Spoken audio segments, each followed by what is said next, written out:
I know you saw it. A 14-year-old Scottish white girl in Dundee has to defend herself with a knife and an axe and basically threaten a migrant who either attacked them or was behaving like a sex pest from stopping lurking around her and her 12-year-old sister with his phone, taking videos of them.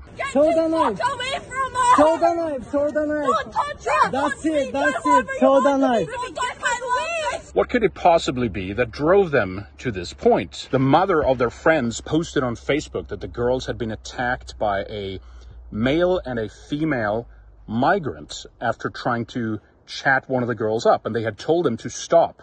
You can hear her say, "These are fucking kid bashers." You're fucking bad at kids! Why are you fucking with us? These are fucking kid bashers! And that's when she took out a knife and an axe. That's it! That's it! Throw the knife! Get the fuck away from us. Don't touch us. Don't touch my little sister. She's 12.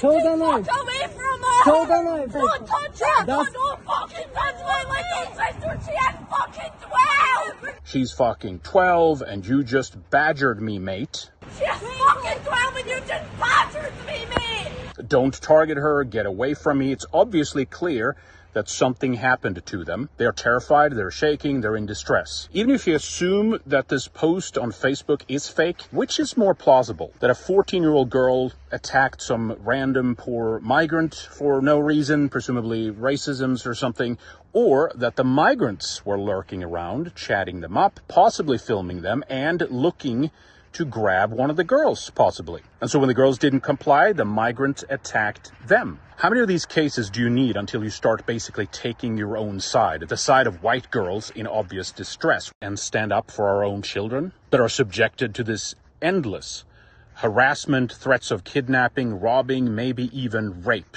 This is not hard.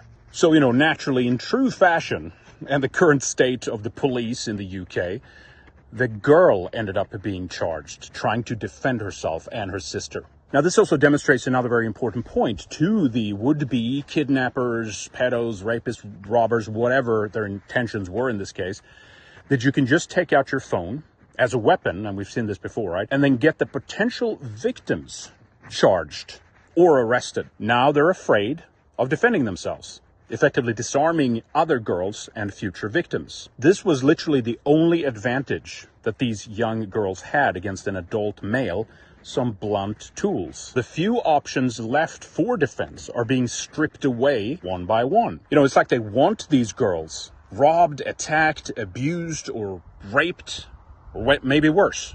If there's no proper investigation here in terms of the preceding events that happens, before the video starts, the police have now ensured that next time something like this happens, and it will, because it always, every day now there's something, the lurking migrant perv will have an upper hand, as other victims will know that they basically cannot defend themselves. And they will end up in trouble if they do try to defend themselves against an aggressor by having, tools. And also, of course, carrying self-defense spray, pepper spray, or any spray that actually can incapacitate an attacker is illegal in the UK. What are their options?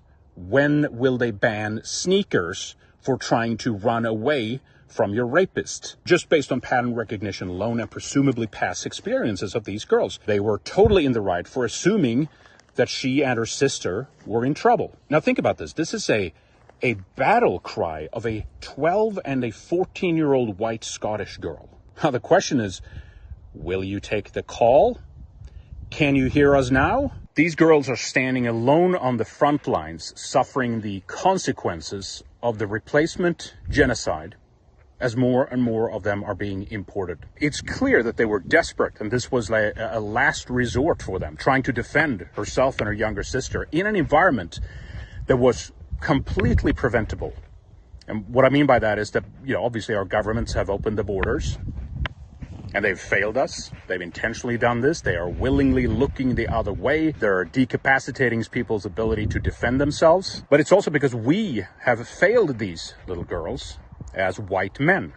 And this is true almost universally throughout the West right now. Meanwhile, wannabe, based pastors like Andrew Wilson keep blaming the voting patterns of women presumably white women here. Stand back, men. Watch the kidnapping and the raping and the murders continue until they vote the right politicians in, or something. This has to be the most pathetic, cowardly, and weak response that I've seen in a long time. You should always stand by your people and defend them, no matter what they vote for or didn't vote for, especially the children that are taking the brunt end of this. In fact, if your people are misguided, like, many of us are or have been, yes, propagandized, subverted, all that stuff, it's even more important for the men who understands the problem to act and engage in the struggle.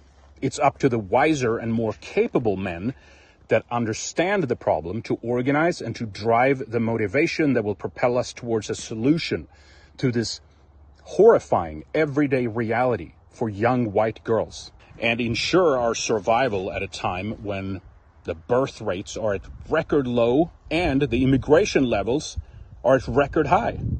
We don't care about the GDP or what political party is in power. It's not down to any of these things. We cannot afford and we do not have the time to sit on the sidelines waiting for better times or for worse times. It's up to us, and the reality is that no one is coming to save us. So this little girl is just one example of many. And the reality is that no one was there to protect her. She had to take matters into her own hands. And now her image have actually become a battle cry. The signal have been sent, the beacons are lit, our civilization and our folk are in distress. And the question is, will you leave it up to little girls, our daughters, to fend for themselves? The choice is obviously yours, but do not come complaining when it's your daughter or your son that ends up in the same situation.